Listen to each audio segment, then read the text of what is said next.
İçine attılar.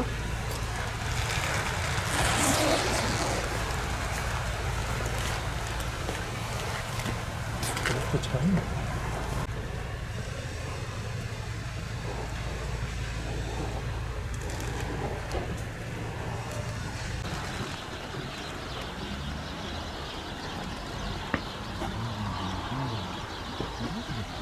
...2003'te geldim buraya. Bu kısımda durdum. Kuşlar vardı. Az öz vardı. Ben bu kuşlara karşı daha bir ufak ufak yem vermeye başladım. Çuval çuval yem aldım. Alıştılar. Şimdi yüzlerce binlerce kuş var.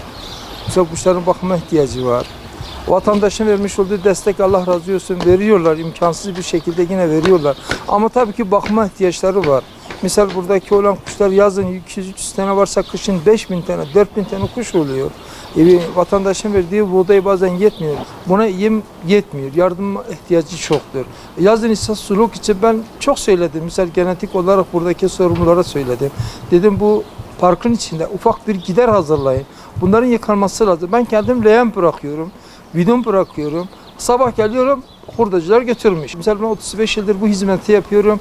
Bundan sonraki hizmetimin daha çok olmasını istiyorum. Ben tek isteğim bu hayvanların başında kalmak, bunlarla ilgilenmek. Yani bu verilen yemleri vermek, suluk olmadığı için bir havuz gibi ufak bir tane giderli bir şey lazım olması lazım. Bu hayvanlarla ilgili muhabbetli olmak lazım. Bu hayvanları Türkiye çapında görülen her yerde de Van'da da olması lazım.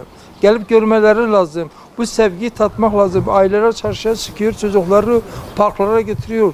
Ama Van'da Ahmet Akhanı Parkı'nda bu olursa belki daha çok ileriye gider.